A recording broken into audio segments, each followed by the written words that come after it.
Welcome back, lawn lovers. BW here again. Hey, let's revisit that Hunter sprinkler. I've been doing a lot of watering around here this year, so I wanted to take another look at the Hunter I-40 sprinkler head that I compared to the Rainbird 6504 Falcon last year. I was afraid that I may not have chosen the best possible nozzle for the Hunter sprinkler, and I also wanted to make sure that I had selected the best nozzle for the Rainbird sprinkler head. This is the distribution pattern I was getting with the nozzle I had in the Hunter sprinkler in my original test last year. You can see that it formed a wavy pattern that caused a drier area near the center of the spray. The Rainbird produced a smoother distribution pattern that overlaps evenly when I place the sprinklers so that they're only overlapping halfway.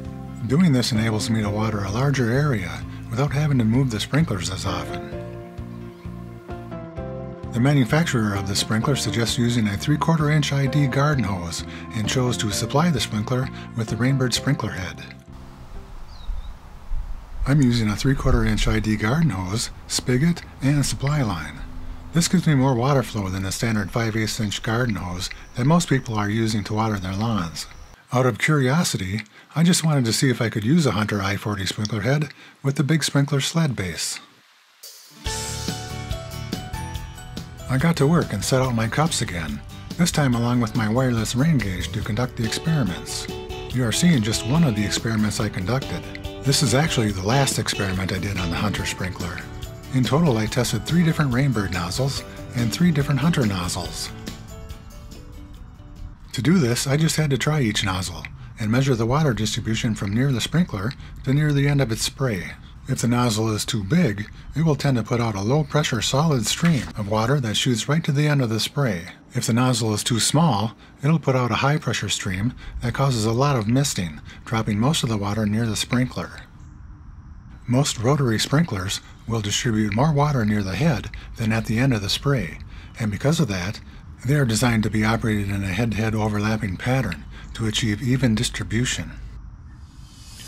To complicate matters, these sprinklers both have up to 3 jets in the nozzles, and 1 or 2 of the inner jets are not adjustable, making it difficult to change how much water falls next to the sprinklers.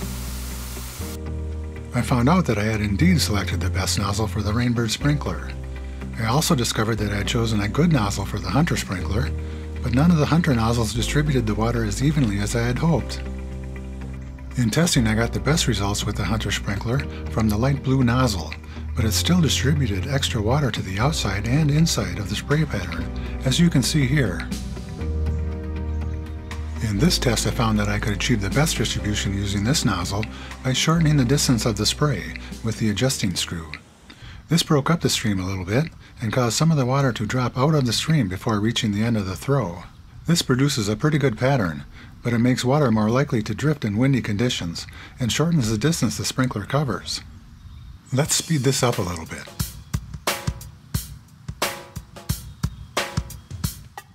So let's take a look at the results.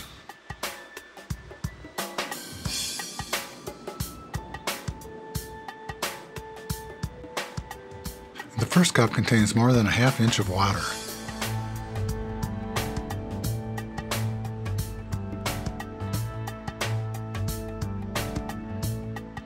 The second cup contains a little more than 1/4 of an inch.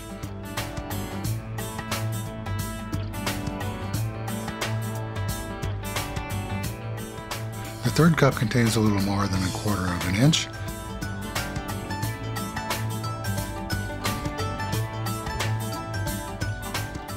And the fourth cup, furthest from the sprinkler, contains a little less than 1/4 of an inch. Now, after adjusting the throw with the adjusting screw, this sprinkler has a nice sloping distribution curve.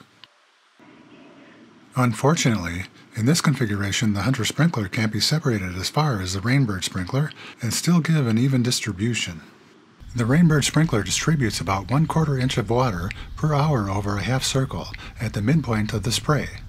Hunter does it a little bit faster, but over a smaller area. By overlapping my spray patterns, I distribute 1/2 inch of water to my lawn every time I water it.